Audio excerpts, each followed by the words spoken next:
meetings they have kicked off, they're usually pretty boring, mundane. Not so much this time. Everybody's even talking about the seating charts. Mel Kiper Jr. has released his big board for the 2023 NFL Draft. How many Bama players were on there? Spoiler, it was a lot. And we'll also keep talking about June recruiting, which is going to be absolutely huge. All that and more on today's Locked On Bama. Locked On Bama, your daily podcast on the Alabama Crimson Tide. Part of the Locked On Podcast Network, your team every day.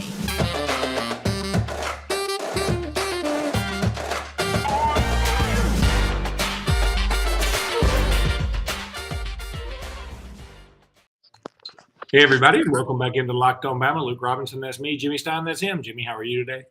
Particularly fired up about football. I'm fired up about football all the time. Everybody knows that. But today, as we record, is June 1st. And that just feels like a significant day on the calendar, doesn't it? I've been saying, look, it's a mental thing for me. I dislike May as much as any month. Because, see, here's the thing. May kind of starts out like, oh, okay, everything's going to be nice and sort of warm. And then by the end of it, it's excruciatingly hot. And it sort of teases me. I'd rather the month be hot at the beginning and cool off towards the end. And I feel like June is, okay, I can officially really 100% legitimately be thinking about football. Exactly. Because all we have to do is crawl through June and July. And you have the 4th of July in there, and everybody's sort of taking that week off anyway. So, yeah, and we're going to be crawling anyway because gas prices are at, $8 a gallon. So if we can just get through July and June, we're golden. And I feel like that's where we are. And, it's also SEC meetings are well underway. They were even talking about the seating chart, which turned out to be much ado about nothing. At first, everybody was like, they intentionally moved Jimbo Fisher. Well, he's the chairman of the meeting committee or whatever the hell it is. So he's specifically supposed to sit where he's sitting, and everybody else in alphabetical order by the name of the team or the university. So it wasn't that big of a deal. I don't think there's been any fireworks because of it. I think everybody was sort of waiting with their pens like, oh, Saban's going to say something. And then Saban said, yeah, I didn't really say anybody did anything wrong. And I know he's just playing semantics here, but he didn't legitimately say anybody did anything wrong, although he intimated that maybe some people were doing something wrong. Yeah, I wanted to at the time, and now the story's just kind of passed. But like, if you break down nothing but exactly his quote, it looks very innocuous or pretty innocuous, certainly innocuous to the point that Jimbo Fisher's retort was such overkill based on what Coach Saban said. But again, June 1st, SEC meetings are happening. Think about this, Luke. July is somewhat of a football month in this sense. July 18th, I believe it is, which is a Monday. That is the kickoff of actual SEC media days. The coach is going to, this year it's in Atlanta. The coach is going to Atlanta, taking turns, all 14 teams. Media days is sort of the kickoff of the new football season. Good Lord. How did that not end up in a garbage can? Okay. If that had only ended up in a garbage can, that would have been great podcasting. We did get a request to react to your famous, I dropped my phone in the garbage can in the middle of a podcast moment, which was only about a year and a half ago. Yeah, it wasn't that long ago. Obviously, it's a little difficult for me to drop it in a garbage can now that we have to do this on video, and I don't ever video the show holding my phone above a garbage can. So I will enlist the aid of the movie director that I live with at my house, the wife. I will get her to perhaps record our podcast while I'm reenacting what happened when the phone went in the can. But nevertheless, media days, July 18th, and that now lasts a whole week because there's 14 teams. It lasts the whole week. The next Monday, Luke, July 25th, every NFL training camp is open. So around the clock on NFL Network, it's just scenes from camp, from all 32 NFL camps. So you're watching teams practice for the 2022 season. So you could, if you're desperate football addicts like ourselves, you could say really football starts July 18th and today is June 1st. So that's what, 48 days from now. That's crazy. Here we are. I can do 48 days standing on my head. I mean, I can make it. Hell, we're 5 minutes into this podcast. I'm 5 minutes closer to 48. I'm at 47 days and X amount of minutes now. I kind of dig that. That's right. Jimmy, let me go ahead and tell everybody about Built Bar. And when I tell you about Built Bar, here's what I'm going to do. I'm going to hold this up. I'm hoping that you're seeing it. Yes, this is the birthday cake Built Puff. They are delicious. And I've got a son who loves working out. That's his thing. And he's like, Dad, you got to get me some more of these mothers. And I'm like, lucky for you, they sponsor our program. And maybe you've heard about them on my talking podcast machine. And you did a podcast. We just recently found out you're actually my father. No, that's not what happened. But he said, let me tell you about Built Bar. We've been asking, and Built delivered. These Built granola bars now are here. Built granola bars come in 3 unbelievable flavors. These are all new: chocolate peanut butter, chocolate coconut, and white chocolate berry. I want all 3 of them right now. Do you want to try all 3 flavors like I do? You can get a mixed box. Yes, I do. Yes, you do. Yes, I do. With 150 calories, 15 grams of protein, and only 4 grams of sugar, Built granola bars will change your world. Built has cracked the code for better granola. They're the perfect healthy snack to pack in your lunch or take on the road to eat as a snack. Go to Built.com, use promo code LOCK15, get 15% off your order. Use promo code LOCK15 for 15% off your order at Built.com. You know what happens when they come out with new products? That means they send yours truly and Jimmy Stein, his own self, samples, and we will be eating those things like they have the antidote in them because they are awesome. I'm excited. When that box appears, I'm very excited. When I see them in a store, I often purchase them. It's a quality product. I feel like what was that guy died like 100 years ago? And now you know the rest of the story. Who was that guy? That's Paul Harvey. Paul Harvey. Good day. That's what that guy. I've That's got a what bunch he of sound like. See, he hawked these products, but he believed in all those products. He was, and if Paul Harvey put his stamp on it, you could trust. It's the first time I ever heard of Bose speakers was Paul Harvey. And so I think, Luke, I nominate you now that Paul Harvey is in the Hart Farm. I nominate you as the new Paul Harvey. I'm down with it. I'll tell you, my friends and I, like my older friends, because I don't think anybody else in my generation knew who the hell he was. But my older friends and I always used to say, whenever somebody had a story that was too good to be true, we'd always go, there's a Paul Harvey in there somewhere. Like the rest of the story that you're not telling me, there's got to be a Paul Harvey in there. All right, Jimmy. I want to talk the rest of the story. Before we get into June recruiting stuff, I want to talk about Mel Kiper yesterday came out with his big board. Now, his big board isn't necessarily where the guy's going to be drafted, because he understands, okay, the best player may not be a good fit for a particular team because maybe the best player is not a quarterback and the team drafting will need a quarterback, as is usually the case. But on his big board, he has a Will Anderson number 1. That's pretty simple. He said Anderson is dominant and a unique edge rusher who might have been the number 1 overall pick last April if he had been eligible. He doesn't take plays off, is versatile, and made several impressive plays against the run. So 79 pressures, 17.5 sacks. They led the FBS. Of course, who actually goes number 1 in 2023 will depend on who needs a quarterback, but Anderson is a fantastic prospect. And oddly, maybe not so oddly, he has Bryce Young number 2. So he thinks Bryce Young could be the number 1 quarterback off the board, followed by C.J. Stroud, Jalen Carter, Jackson Smith, and Jigba at Ohio State. Jalen Carter from Georgia, of course. Then I'm going to talk about other guys that either from Alabama or Alabama will play. Eli Ricks at number 8. I think that may be a little high for me. I need to see how he does.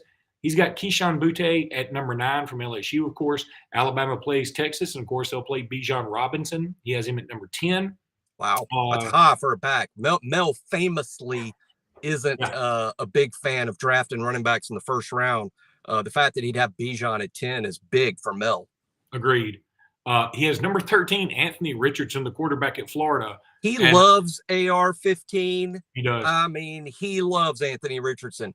I do too, but at the same time, I'm telling these NFL guys, put on the brakes, man.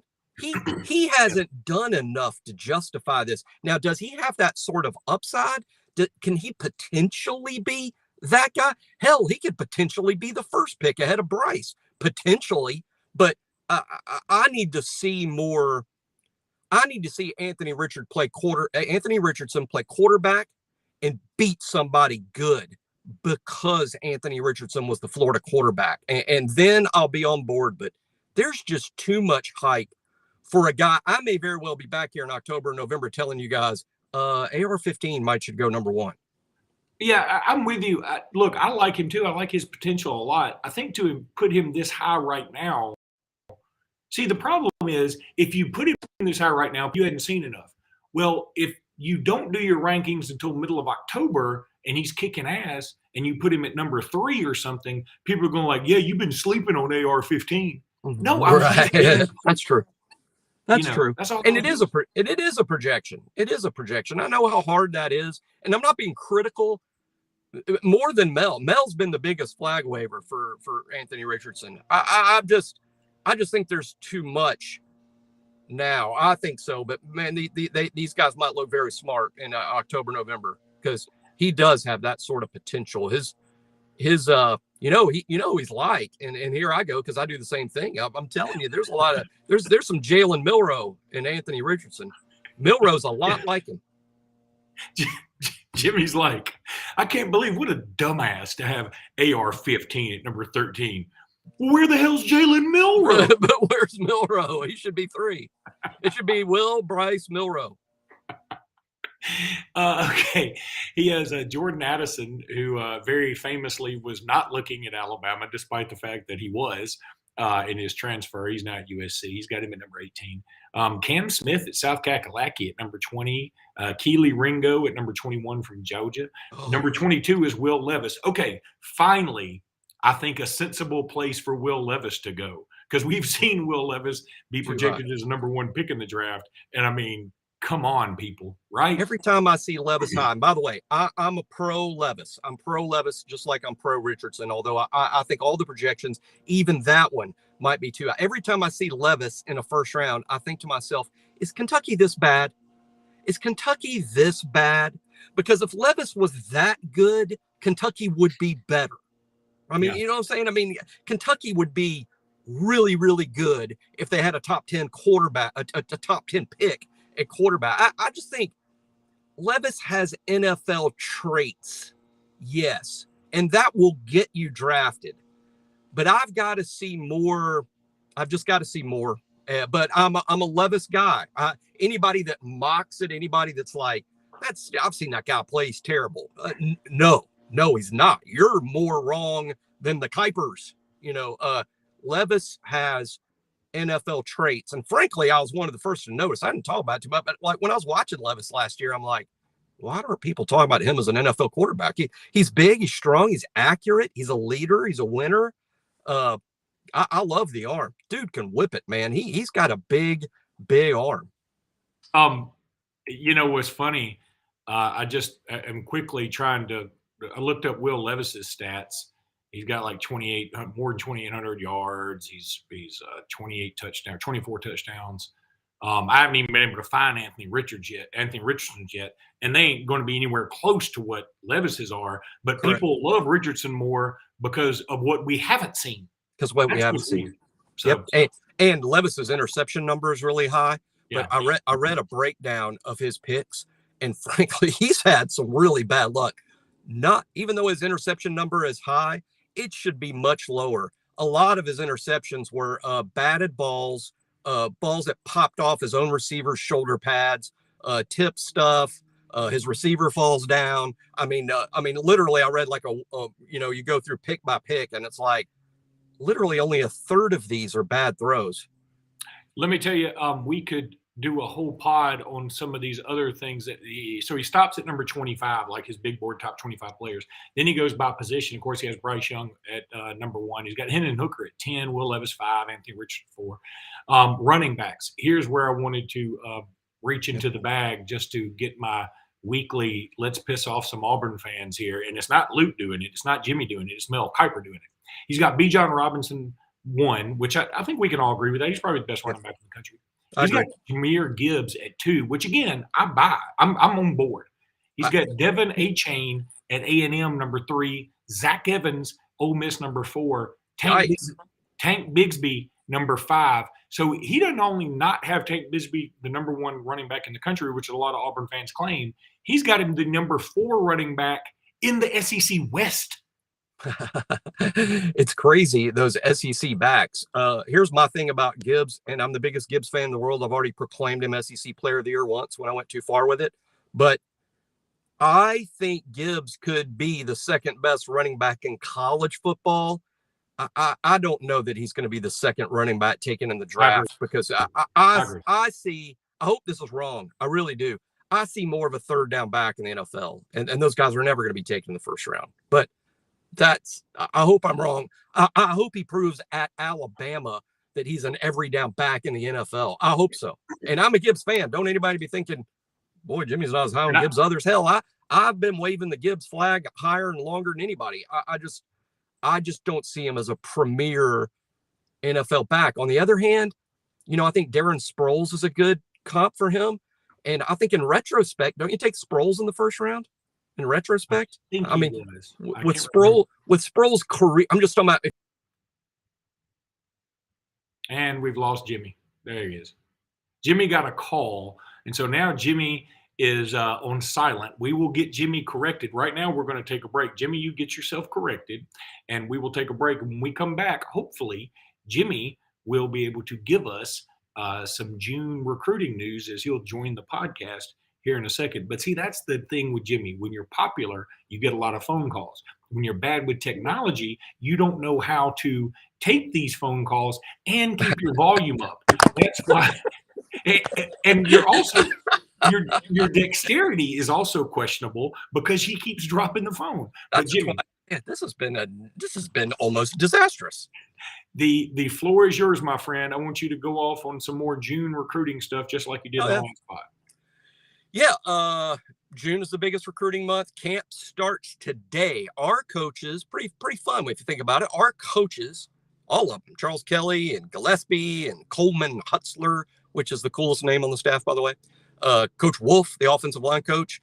Everyone except Nick Saban, who's still in Destin. He won't be back in Tuscaloosa till late this afternoon. All our coaches are on the field coaching, but they're coaching kids at camp. So that's partly a recruiting thing and partly a summer camp thing for kids that just want to learn about football and become better players. The percentage of kids that attend camp versus the percentage of kids we're actually recruiting is, it's a really small number. It's 1% or less of the kids that actually attend camp that we're recruiting. So, and I know that's the part all of us are interested in here, but interesting that we're having unofficial visitors this week. Most of those kids are camping or will be camping. An interesting one that's there today. You can follow him on Twitter is Peyton Kirkland. He is a big 6'7" tackle from Dr. Phillips, not Dr. Pepper. Me and Luke say Dr. Pepper every time, but it's Dr. Phillips High School in Orlando, alma mater to Clinton Dix. Peyton Kirkland is somebody Alabama's recruiting, somebody Alabama wants. He is free to commit today. Let's hope he does. But he is probably a Florida guy, probably a Gator. If not a Gator, a Bulldog, Georgia Bulldog. I think Alabama may be running third here. But you know how you climb? You get them on campus and you impress them. And God knows Alabama's done that a million times in the Nick Saban era. So Peyton Kirkland, he's on campus now. This weekend, there's a lot of interesting official visitors. I'm most interested in a kid that might not be ranked as high as the others. Wide receiver Cole Adams is on an official visit this weekend. He's a wide receiver. He's from Oklahoma. I don't believe he has an Oklahoma offer. But he's not like a top 100 player nationally. This is not the bluest of blue chippers, but I like him a ton. And when I watch him, I see him as a guy Alabama would like a ton. I'm doing some digging. I'm going to say he's on commitment watch this weekend, but I can't guarantee you that yet. But that's what I'm working on today. I'm digging on that one. Is Cole Adams a possibility to commit this weekend? Riley Williams, a tight end from Oregon. He is one of the best tight ends in the country. I love him. He might be the best tight end in the country. Everybody's recruiting him. Could be an Alabama versus Oregon thing, which is funny in the sense that would be Alabama versus Tosh Lupoy, who's Oregon's defensive coordinator, lead recruiter. And I'm sure Tosh has his hand in on Riley Williams. He is officially visiting this weekend. So is Brandon Ennis, practically a 6-star wide receiver from Florida. Alabama's in his top 3 or 4. He's probably an Ohio State lean. This is our weekend to try to get that changed. Yeah, that's a long list of names you just rattled off right there. I dig it, but that was a lot. Dylan Lonergan's visiting too, the quarterback from Snellville, Georgia. Probably not going to be Alabama's second quarterback in this class, although he does have an Alabama offer. I think Alabama would like to have him as a second quarterback. I don't think with the timing this is going to work out. And frankly, I see Lonergan somewhere else.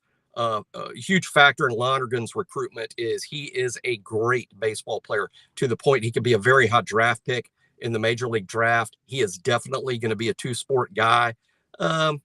Quarterback and 2-sport guy doesn't really sit well with coach. I just don't project Lonergan to end up at Alabama, but it needs to be said, Alabama really likes Lonergan. Lonergan really likes Alabama. That's why he's there this weekend on an official visit. I mean, I would sort of like it because I was talking last night on our Sports Plays programming about the quarterback situation.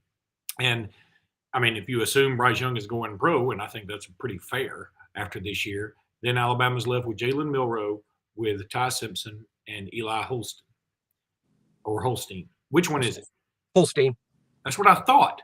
Everybody, I've had a lot of people say Holstein. I'm like, it's spelled Steen. So I'm going with Steen. I'm going with Steen until I'm corrected. But Eli himself. I've heard. Put it this way. I've heard his name pronounced Holstein by people who talk to Eli Holstein. So I'm assuming they're getting it right. So, anywho, you got Eli Holstein, Milroe, Ty Simpson. Let's assume Jalen Milroe wins the gig, which I think is very fair to assume. A lot of people think that'll happen. Projected it this week on 3. Then let's assume that maybe Ty Simpson goes, hey, I can be a starter somewhere. I'm not saying he's going to do that. I'm just throwing out a hypothetical here.